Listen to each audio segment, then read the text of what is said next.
नमस्कार दोस्तों, मैं विजय आपका एक बार फिर से स्वागत करता हूं अपने चैनल में। दोस्तों, आज की वीडियो में हम लोग जिक्र करेंगे नॉन वर्बल के अगले चैप्टर के बारे में। मतलब कि इस वीडियो के अंतर्गत हम लोग जानेंगे कि आज दर्पण प्रतिबिंब से रिलेटेड जो क्वेश्चंस होंगे उसको डिस्कस करेंगे। मतलब मिरर इमेज से रिलेटेड जो दूसरा चैप्टर होगा दोस्तों, जल प्रतिबिंब मतलब कि वाटर इमेज से संबंधित जो प्रश्न बनते हैं नॉन वर्बल में उसको डिस्कस करेंगे। तीसरे टाइप की बात करेंगे तो जो तीसरा चैप्टर डिस्कस करेंगे वो कागज मोड़ना होगा, पेपर फोल्डिंग का जो क्वेश्चन होगा उसको डिस्कस करेंगे। इससे पहले मैंने नॉन वर्बल के 3 चैप्टर ऑलरेडी अपलोड कर चुका हूं दोस्तों। आपने नहीं देखा तो डिस्क्रिप्शन मैंने लिंक दिया, वहां से आप देख सकते हैं। एक ही वीडियो में मैंने तीनों चैप्टर डिस्कस किया है। जो चैप्टर नेम है वो श्रृंखला है, मतलब सीरीज जिसको बोलते हैं। दूसरा चैप्टर एनालॉजी टेस्ट और जो तीसरा चैप्टर था वो था क्लासिफिकेशन मतलब वर्गीकरण। इन तीनों चैप्टर को मैंने जो है वीडियो में डिस्कस कर रखा है, तो डिस्क्रिप्शन मैंने लिंक दिया, वहाँ से आप देख सकते हैं। वीडियो पे पहली बार विजिट कर रहे हैं दोस्तों, चैनल पे पहली बार आ रहे हैं तो प्लीज़ चैनल को जरूर सब्सक्राइब करें, बेल आइकन को हिट करें। चलते शुरुआत करते हैं दोस्तों। पहले हम क्वेश्चन के कुछ इंपॉर्टेंट डिटेल्स के बारे में, उसके बाद हम प्रश्न लेना शुरू करते हैं। तो दोस्तों शुरुआत करते हैं। चैप्टर के क्वेश्चंस लेने से पहले हम यहाँ पर डिटेल्स तो आपको डिस्कस करेंगे आपके साथ कि जो दर्पण प्रतिबिंब होता है वो एक्चुअली होता क्या है। दोस्तों, किसी वस्तु या संख्या या वर्ण का जो प्रतिबिंब दर्पण में दिखाई देता है उसी को दर्पण प्रतिबिंब कहा जाता है। और दर्पण प्रतिबिंब के अंतर्गत दोस्तों आने वाले जो प्रश्न होते हैं वो दर्पण के अंतर्गत ऊपर नीचे दाएं या बाएं कहीं भी रख करके प्रश्न पूछा जा सकता है। और अगर प्रश्न में आपको ये कंडीशंस नहीं दिया गया है, ऊपर नीचे या दाएं बाएं नहीं दिया गया दोस्तों, तो दाहिना साइड दाहिना दर्पण को मान करके क्वेश्चन को सिंप्लीफाई करना होगा। यहाँ पर हम लोग जानेंगे कुछ डिटेल्स, उसके बाद क्वेश्चन को डिस्कस करेंगे क्योंकि ये जानना बहुत ही जरूरी है।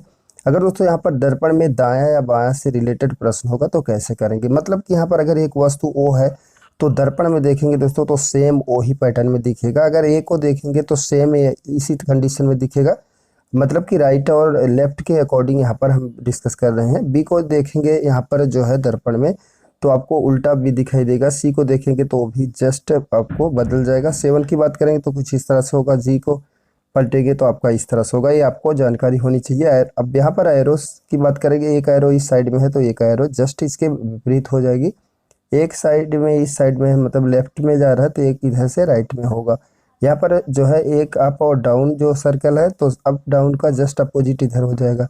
ए बी का दोस्तों यहाँ पर पलटेंगे तो बी ए हो जाएगा इस तरह से। मतलब एक ही कंडीशन नहीं बदलेगी लेकिन यहाँ पर बी की कंडीशन बदल जाएगी। 0 और 8 की बात करेंगे दोस्तों तो यहाँ पर 80 हो जाएगा। क्लियर। तो यहाँ पर हमने दर्पण में जब दायां और बाएं की कंडीशन होगी तो उसको मैंने आपको यहाँ पर समझाया। अब यहाँ पर बात होती है कि यह दर्पण में ऊपर और नीचे की कंडीशन होगी तब क्या करेंगे। मतलब यहाँ पर ओ मतलब ऊपर नीचे का मतलब तात्पर्य होता है कि यहाँ पर मान लीजिए सपोज ओ लिखा गया तो नीचे के नीचे दर्पण में मतलब इस तरह से आपको इंडिकेट करके क्वेश्चन अभी समझाएंगे तो आपको स्पष्ट होगा। तो नीचे इसको करेंगे तो सेम ओ के पैटर्न में रहेगा, लेकिन यहाँ पर ए को अगर नीचे करेंगे दोस्तों तो जस्ट इसके विपरीत इस तरह से हो जाएगा। मतलब आप पे और डाउन में दिया गया, ऊपर नीचे देगा तो इस तरह से ए का कुछ इस तरह से हो जाएगा। और बी करेंगे दोस्तों तो सेम होगा। सी करेंगे तो किसी से कंडीशन में, और यहाँ पर 7 इस कंडीशन में हो जाएगा। जी आप जैसा कि देख रहे हैं एरो की कंडीशन इस तरह से हो जाएगा और यहाँ पर ए बी का कंडीशन इस तरह से हो जाएगा। और 0 8 का कंडीशन दोस्तों 0 8 ही रहेगा क्योंकि यहाँ पर हम अप और डाउन मतलब नीचे और ऊपर की बात करें। अब क्वेश्चन को लेते हैं दोस्तों और स्पष्ट आपको करता हूँ कि किस तरह से क्वेश्चन सिंप्लीफाई करना। यहाँ पर बात करेंगे फर्स्ट क्वेश्चन से। जो फर्स्ट क्वेश्चन यहाँ पर दिया गया कि दर्पण प्रतिबिंब का क्वेश्चन है दोस्तों। दिया गया कि नीचे दी गई आकृति को दर्पण में देखा जाए तो दर्पण प्रतिबिंब कैसे बनेगा। तो कहने का मतलब यहाँ पर ए और बी जो यहाँ पर आपका दिया गया है, यहाँ पर पॉइंट अप किया है कि पॉइंट का मतलब होता है जिधर ये पॉइंट रहेगा दोस्तों इंडिकेट करेगा उधर ही फिगर को आपको देखना है। कुछ इस तरह से फिगर आप यहाँ पर बना हुआ है। तो मतलब ये होता है कि ये फिगर कैसे आया यहाँ पर, मतलब कि दर्पण प्रतिबिंब में कैसा बनेगा। मतलब यहाँ पर अगर ये फिगर दोस्तों कुछ इस तरह से रहा होगा तभी तो पलटने के बाद इस कंडीशन में हो जाएगा, क्योंकि यहाँ पर ये फिगर ऑलरेडी इस साइड में इस तरह से रहेगा तो पलटेगा तो इस कंडीशन में हो जाएगा। तो जिसका राइट आंसर होगा दोस्तों डी अल्टरनेटिव होगा। तो मतलब according to alternative D correct आपका होगा। तो उम्मीद करता हूँ फर्स्ट क्वेश्चन आपको अच्छी तरह से समझ में आ गया होगा। सेकंड क्वेश्चन की बात करेंगे तो यहाँ पर जो दिया गया कि नीचे दिए गए शब्द का दर्पण प्रतिबिंब कैसा होगा। यहाँ पर बुक दिया गया दोस्तों दर्पण में कैसे दिखेगा, तो जस्ट इसको आपको बदलना है, मतलब पलट देना है। पलटेंगे तो आपका यहाँ पर जो है बी हो जाएगा, डबल ओ हो जाएगा और के इस तरह से हो जाएगा। मतलब अकॉर्डिंग टू अल्टरनेटिव देखेंगे तो सी आपका करेक्ट होगा। तो मतलब यहाँ पर जब कंडीशन शो नहीं होगा, जैसे कि मैंने बताया कि अगर ऊपर नीचे दाएं बाएं का कंडीशन नहीं हो रहा है तो आपको कोई चित्र दिया रहेगा, वर्ण या अंक दिया रहेगा या शब्द दिया रहेगा, तो उसको दायां दर्पण को मानकर ही प्रश्न को सिंप्लीफाई करना है। तो फर्स्ट क्वेश्चन मैंने डिस्कस किया, सेकंड क्वेश्चन डिस्कस किया। अब चलते हैं अगले प्रश्न की तरफ। दोस्तों थर्ड क्वेश्चन की बात करेंगे। यहाँ पर जो दर्पण प्रतिबिंब का थर्ड क्वेश्चन दिया गया है कि जो आपका यहाँ पर क्वेश्चन है इस तरह से दिया गया है और यम और एन जो इंडिकेट यहाँ पर किया गया है, इसका तात्पर्य है दोस्तों कि आकृति को इस साइड में जहाँ पर ये आपका ये पॉइंट बना रहेगा उसी साइड में आकृति को पलटना है। आकृति को पलटेगी दोस्तों तो नीचे का भाग में कोई परिवर्तन नहीं होगा, सब में सेम होगा। यहाँ पर अब इस साइड का जो आपको ऊपर टॉप का दिखाई दे रहा है जस्ट इस यहाँ पर राइट साइड में चला आएगा, जैसे कि चारों फिगर में दिखाई दे रहा है। और पूरी तरह से पलटने के बाद अगर कंडीशन देखेंगे तो ये भी आपका सेकंड स्टेप भी पलट जाएगा। यहाँ पर जो है लेफ्ट साइड में हो जाएगा कि जैसे कि बी और सी में आप देख रहे हैं। और लेकिन यहाँ पर ये जो लाइनिंग नुमा लास्ट में आकृति में बनाया गया है, ये बी में जो है ऊपर कर दिया दोस्तों। ऊपर तो होगा नहीं, नीचे ही होगा, केवल पलटेगा। तो सी में पूरी तरह से ये चेंजेस आपको दिखाई दे रहा। तो यहाँ पर जो अल्टरनेटिव अकॉर्डिंग देखेंगे तो सी ही होगा। मतलब कि क्वेश्चन को आप देखना है जिधर आपका यम और एन का जो यहाँ पर लाइनिंग करके ये इंडिकेशन एम एन का देता है, जिस साइड में देगा उसी साइड में फिगर को पलटना है और आंसर को करेक्ट करना है। प्रैक्टिस करेंगे तो 100%। दोस्तों बात करेंगे दर्पण का 4 नंबर का जो प्रश्न यहाँ पर दिया गया है कि किस तरह से जो प्रश्न है आपका, यहाँ पर प्रश्न में कुछ इस तरह से आकृति बनी है और यम और एन का इंडिकेशन मतलब इधर राइट साइड में कर रहा है, मतलब कि आकृति को राइट साइड में पलटना है आपको। दोस्तों राइट साइड में पलटेंगे तो जो यहाँ पर फिगर बना है, मतलब यहाँ पर सर्कल नुमा यहाँ पर 3 पॉइंट करके रखा गया है, ये तो चेंजेज होने वाला नहीं, सेम होगा। लेकिन जो इस साइड में हाथ नुमा दिखाई दे रहा है ये आपको राइट साइड में हो जाएगा, जैसे कि फिगर में केवल और केवल डी अल्टरनेटिव में देख रहे हैं। और ये जो एरो है आपको लेफ्ट साइड में हो जाएगा। तो यहाँ पर चेंजेस करेंगे, जस्ट आपको यहाँ पर जो यम और एन बना रहता है और ये जो इंडिकेशन रहता है उसको आपको उसी साइड में पलटना है, मतलब फिगर को राइट साइड में पलटेंगे तो डी अल्टरनेटिव आपका करेक्ट होगा।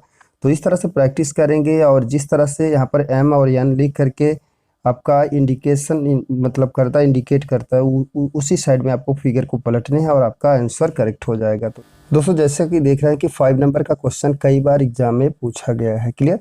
तो यहाँ पर जो क्वेश्चन दिया गया है, क्वेश्चन इस तरह से दिया गया, एक फ्लैग है उसमें कुछ लिखा गया है JACK। तो यहाँ पर जो एम और एन दिया गया है उसी के अकॉर्डिंग आपको फिगर को मतलब कि पलटना है। यहाँ पर एन है, यहाँ पर एम है दोस्तों, इस तरह से इंडिकेट किया है। तो मतलब कि आपको जो फिगर होगा इस फ्लैग को यहाँ पर इस साइड में पलटना है, क्लियर। इस साइड में अगर पलटेंगे दोस्तों तो हमारा फ्लैग इस तरह से हो जाएगा, लेकिन उसके अंदर जो यहाँ पर वर्ड्स लिखे गए हैं उनका भी चेंजेस हो जाएगा। वर्ड का चेंजेस का मतलब होगा कि इस तरह से यहाँ पर जे हो जाएगा और ए का कोई परिवर्तन नहीं होगा, ये इधर ही हो जाएगा दोस्तों। और सी का चेंजेस होगा, सी इधर हो जाएगा और के आपका कुछ इस साइड में हो जाएगा। अब चेक करेंगे कि किस अल्टरनेटिव में ऐसा दिखाई दे रहा है। तो अल्टरनेटिव अकॉर्डिंग करेंगे दोस्तों क्वेश्चन को सॉल्व, तो यहाँ पर आपका सी करेक्ट होगा क्योंकि यहाँ पर सारी परिवर्तन दिखाई दे रहा है, फ्लैग को चेंज कर दिया गया है। और यहाँ पर जब फ्लैग चेंज होगा तो आपका कुछ इस तरह से डिजाइन तैयार हो जाएगा। तो उम्मीद करता हूँ इस क्वेश्चन को आप अच्छी तरह से समझ गए होंगे। दोस्तों बात करेंगे 6 नंबर का जो प्रश्न दिया गया है कि दर्पण प्रतिबिंब का ये लास्ट क्वेश्चन होगा दोस्तों। इसके बाद वाटर इमेज से रिलेटेड क्वेश्चन को डिस्कस करेंगे। तो जैसे कि यहाँ पर प्रश्न देख रहे हैं कि डबल आर को एक सीधे राइट और एक लेफ्ट, मतलब कि यहाँ पर एक सीधा और एक जस्ट विपरीत बना करके, और यहाँ पर ए और बी का जो इंडिकेशन है दोस्तों नीचे दिया गया, मतलब कि जो आर डबल दिया गया है उसको जस्ट बदलना है, पलटना है। पलटेंगे दोस्तों, इस आर को पलटेंगे तो ये आर आपका पलट करके कुछ इस तरह से हो जाएगा, क्लियर। दूसरे आर की पलटी की बात करेंगे दोस्तों तो आपका इस तरह से आर बन जाएगा। अकॉर्डिंग टू अल्टरनेटिव देखेंगे दोस्तों तो ये केवल डी अल्टरनेटिव में ऐसा दिखाई दे रहा है। तो इस तरह से जो आकृति ए और बी या एम एन दे करके इंडिकेट करता है दोस्तों, उसी दिशा में आपको लेफ्ट या राइट या ऊपर नीचे आकृति को पलटना है और आपका आंसर करेक्ट हो जाएगा। तो इस तरह से हमने दर्पण प्रतिबिंब से रिलेटेड 6 क्वेश्चन डिस्कस किया, आपको बताया। उम्मीद करता हूँ ये सारे क्वेश्चन आपको अच्छी तरह समझ में आया होगा। वीडियो के साथ प्लीज़ बने रहें। अब डिस्कस करेंगे अगले चैप्टर के बारे में। दोस्तों अब हम अगले चैप्टर के बारे में डिस्कस करते हैं जल प्रतिबिंब से, मतलब वाटर इमेज से रिलेटेड जो क्वेश्चन बनते हैं। पहले डिफिनेशन क्लियर करेंगे दोस्तों, उसके बाद यहाँ पर जो निर्देश दिया गया इसके बारे में डिस्कस करेंगे, सीखेंगे, उसके बाद क्वेश्चन पे चलेंगे। तो प्लीज़ वीडियो के साथ आप बने रहें, स्किप ना करें। यहाँ पर बात करेंगे कि जल दर्पण एक्चुअली में होता क्या है दोस्तों। तो किसी संख्या, वर्ण या चित्र या वस्तु का जो परावर्तन जो पानी में दिखाई देता है उसे जल प्रतिबिंब कहा जाता है। क्लियर। जल प्रतिबिंब में वस्तु का ऊपर वाला भाग नीचे दिखाई देता है दोस्तों, नीचे का भाग ऊपर दिखाई देता है।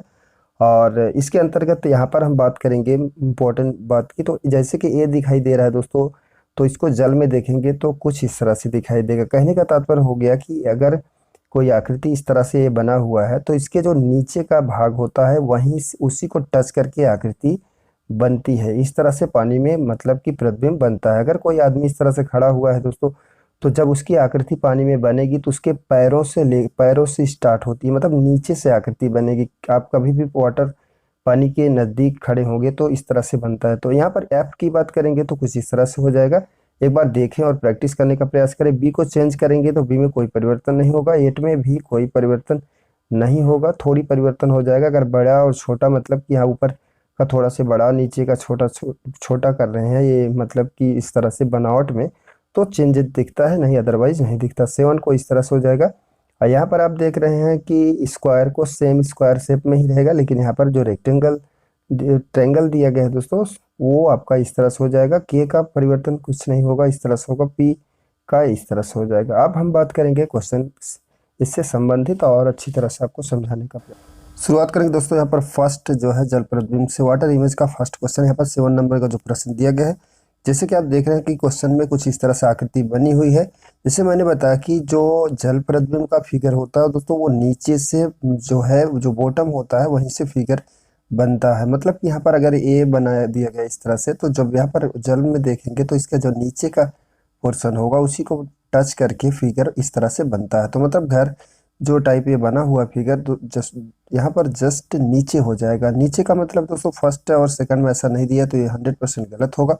और बात करेंगे सी या डी में बात करेंगे तो यहाँ पर जो घर के बगल में जो रेक्टेंगल नुमा बना हुआ है दोस्तों, यहाँ पर डबल लाइन नहीं है, जैसे कि यहाँ पर डी में डबल लाइन करके रखा है, तो ये ऑलरेडी गलत होगा, डी अल्टरनेटिव।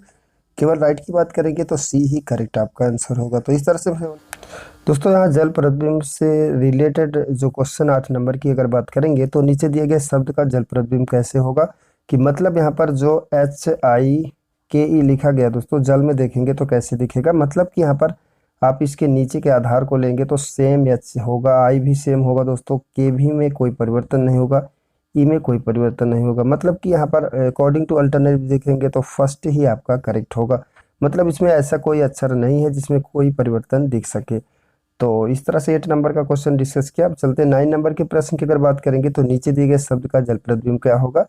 यहाँ पर जो चाइल्ड दिया गया CHIDE करके दिया गया, इसमें भी कोई परिवर्तन नहीं दिखेगा दोस्तों, क्योंकि सी आपका इस तरह से होगा और एच भी सेम होगा। आई को चेंज नहीं कर सकते, डी को भी चेंज नहीं कर सकते दोस्तों, ई भी चेंज नहीं होगा।